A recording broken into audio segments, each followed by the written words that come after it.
and the 15 buildings that's scattered between the Oakland area, which is originally called Holiday Venice, now known as Breezes Del Mar, which the office is here on 7th. But we still operate as Venice, Holiday Venice Tenant Action Committee. Well, right now we are at our last 3 years of our 20-year contract, which will be going out. We should have been at the table with the owner years ago, but due to COVID and the fall off and everything, we kind of slipped away. But now we are organizing with our tenants. We're door knocking still, bringing our tenants together, bringing them up to date. We have tenants that just moved there. We have new tenants since the original fight started. So now we have to start back over from the ground up. We have more new tenants than old tenants. So that's going to be just like that's just like starting all over from the first beginning of the fight in the early 2000s. But most of our tenants that are meeting, we're down for the fight because we need for affordable housing to stay in Venice, to be affordable to all those who need it. We will fight to keep those preserved, along with fighting with the people that are working on the Dale to bring more affordable housing. We want to work together to keep ours affordable and to bring more in. So we are meeting. We are looking to host a community event. We're looking for it to be hosted on May 16th to bring the Holiday Venice tenants together along with the community so that we can all understand each other. We all live here in Venice. We all want to live here in Venice. We want to stay just as much as everyone wants to come. We want to stay and we don't mind you coming. But when you come, understand that when you come, you're coming to a place where folks have already been. And we are here, we would like to stay here, and we all need to fight together because we all need a place to where we can live friendly, comfortable, and affordable.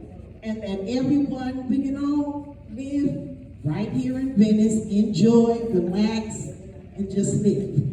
So that's what we're fighting for from Holiday Venice, to keep our units affordable. We are planning to, we still waiting to hear from our owner.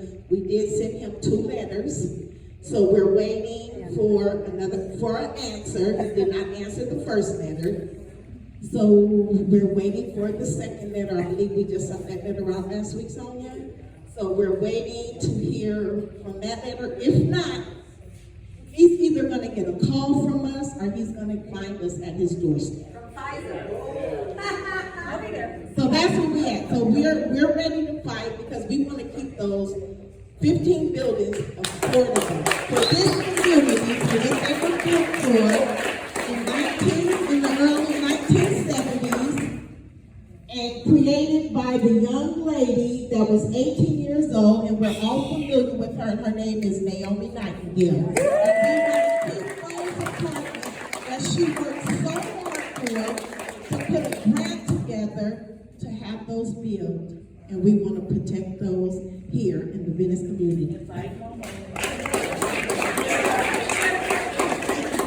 Okay, so you guys are going back. So I want to just go back to where you guys were talking about the housing, the temporary housing. I call some of the things that they're doing with the housing for the homeless people, I call them Band-Aids. Because we put Band-Aids over a sore to cover it up for the moment. But if we don't put what needs to be on it before you put the Band-Aid on to make sure that it's going to heal and things are going to be right when you take the Band-Aid off, there's no need to put the Band-Aid on. So what we need to stop doing is putting Band-Aids over this homeless situation. And let's really sit down and look to see what is really going on, why it's going on. And you see, people are going out there to interview these people, and then they're giving them things to go places, and they just just moving them from one place to another. So my thing is that I think that they really need to sit back and look for some strong teeth for programs. Put real programs in there that's going to work and give them real resources and not just resources for the moment to make the city, I'm not saying you, because you're not there yet. But the ones that's been in there and the ones that's in there now, this is directed toward them right now. That's their responsibility, because we know that you're going to come in, you're not going to band-aid things. We want you to come in and help us make this not a band-aid, but a permanent thing to get these people off the street and really give them the real resources that they need, because people are playing with these homeless people's lives, and that's not fair, because they're playing with them at the moment. Oh, what do you need? Well, let me get you here, let me get you there, and you're just shuffling, they're just being shuffled around, and that's not right. And I know that they closed facilities down. I was a kid when they closed them down, but I still remember them closing mental health places down years ago, Reagan. Is there any way possible that maybe those facilities that were shut down in that time, has anyone ever looked to see if those facilities can be reopened? Good question. There's plenty of them. That's a good question. There's I'm a curious lot of about them. it, and I'd love to learn more and explore. I think There's a that lot of them. for a lot. Well, great. Let's talk about that. I think that's great. I love what you said, Kendra, about this is all of us, right? We have been kind of kicking the can down the road on so many issues societally for decades.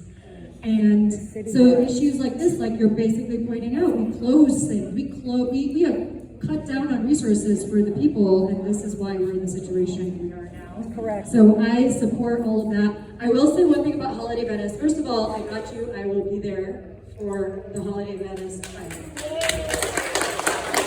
And this is Sonia too. Shout out to Sonia. One fun fact is public council. We have worked with affordable housing advocacy and for a really long time. And this is before I started working at public council, but we worked on the contracts for the original, for the last fight to keep Holiday Venice affordable.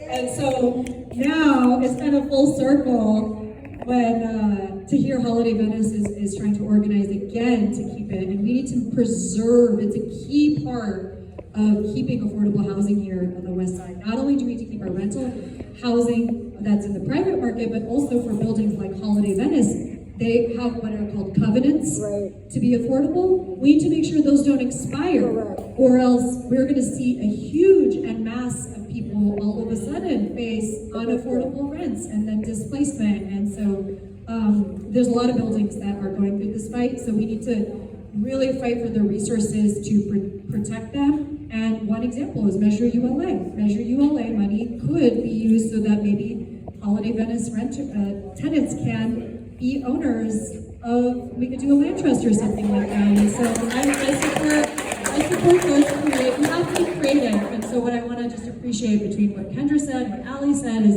this is us kind of brainstorming solutions together, which is kind of the leadership I think we really need. Yeah, that's right. We need home ownership too. Oh, we're inviting the whole community. Yeah.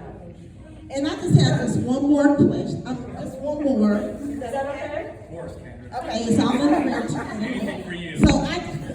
So rent control is out of control. That's funny. Rent is out of control. Rent is out of control. Is there a plan in the city of Los Angeles, or is there a thought that could be in the city of Los Angeles to freeze rent control, revisit the old rent control, and bring rent control back? Yeah. Is that possible? I think I kind of, so rent control is, what we call rent control is called the rent stabilization ordinance here in the city of Los Angeles, for large stuff. And it applies to units that that are built before 1978. There is a state law called Costa-Hawkins that prohibits the rest of the units from being rent controlled. So that's a problem, because what that means is that a lot of people are renting and they don't have any rent stabilization or protections at all. We do have eviction protections, which I helped pass in 2023, that were stronger, but the rest, there's no stabilization of the rent. So number one, I support the expansion of rent stabilization to all units in the city of LA. And that's a statewide effort to cap rents. Number two, we do need to make sure that our rents stay affordable for rent stabilized tenants as well. During the pandemic, we did freeze rents for 4 years, and I have personally heard that helped so many people stay, because the rents were not increasing during those 4 years, and then afterward, what we saw was a huge bump from landlords all of a sudden increasing the rent. And so, I think we need to make sure we're keeping the rents affordable. I support making sure that we are not increasing rents beyond what is allowed. One thing we have to be careful of here in LA is I mentioned how I fought back landlord lawsuits against our tenant protections. They also challenged our rent freeze on constitutionality, and so if we pass a rent freeze, which we're allowed to do, we will have to also probably fight back another landlord lawsuit, and so we just have to be careful about that kind of thing to make sure we're going to keep protecting our rent law. And is the city looking to even try to roll rents back? Yeah, we could look into that, and I think that the city could look into that, and so I'm a person that doesn't want to promise things I can't commit to. And so I appreciate and I know we really do need a rent freeze here, and there are some legal challenges and some practical challenges to that. But I think in general, everyone can agree that we need rents to be lower. And this is what I said at City Council when I was fighting for our rent, to lower rent in our recent fight. They capped it at 4%. We were in there, Sonia and I were there together in City Hall saying, cap the rent at 3%, which would be in line with many cities around California. Santa Monica has a 3% cap.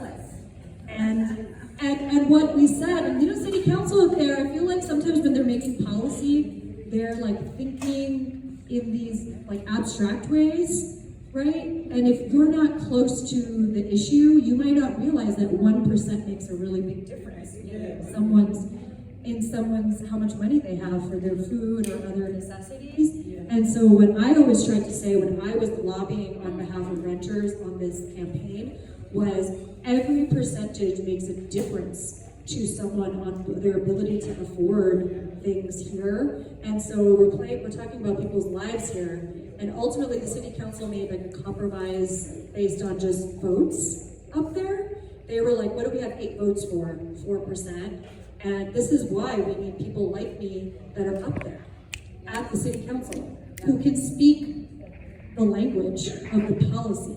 And I know that when I go up there, I will try my best to represent what tenants need and speak in terms of what people are facing on the ground.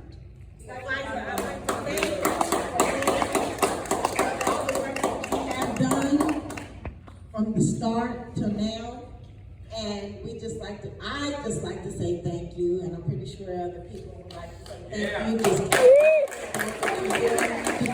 you're genuine, it's from the heart, and you are for the people.